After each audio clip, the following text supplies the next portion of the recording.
మెదక్ జిల్లా రామాయంపేట మండలం ప్రగతి ధర్మారం గ్రామంలో బీసీ బాలుర వసతి గృహంలో ఫుడ్ పాయిజన్ జరిగింది. ఆహారం వెకిటించి 5 విద్యార్థులు తీవ్ర అస్వస్థతకు గురయ్యారు. వసతి గృహంలో ఉదయం విద్యార్థులు అల్పాహారం చేసి స్కూల్కు వెళ్తున్న సమయంలో విద్యార్థులకు ఆహారం వెకిటించడంతో అస్వస్థతకు గురై వాంతులు చేసుకుని కింద పడిపోయారు. దీంతో వారిని చికిత్స నిమిత్తం స్థానిక ప్రభుత్వ ఆసుపత్రికి తరలించారు. ఈ విషయం తెలుసుకున్న జిల్లా బీసీ వెల్ఫేర్ అధికారి శంకర్ నాయక్ రామాయంపేట తహసీల్దార్ రజనీ కుమారి వసతి గృహాన్ని సందర్శించి విచారణ చేపట్టారు.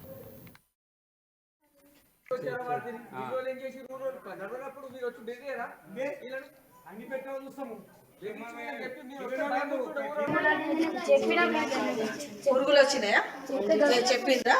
ఎవరు చెప్పారు? మేడం చెప్తే నేను చేంజ్ చేసిన మేడం పక్కకు ఇప్పుడు మేడం అడుగుతాను చేంజ్ చేస్తే చెప్పిన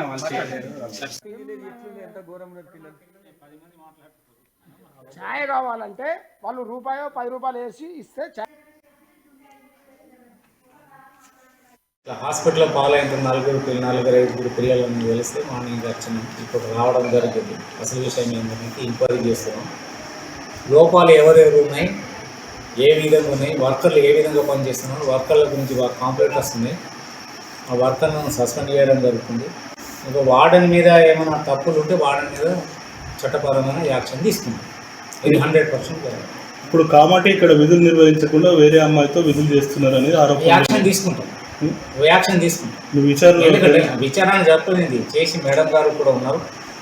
మేడం గారు ఎంఆర్ఓ గారి ముందట కూడా మాట్లాడుతున్నాం. ఏమనంటే యాక్షన్ తీసుకుంటాం.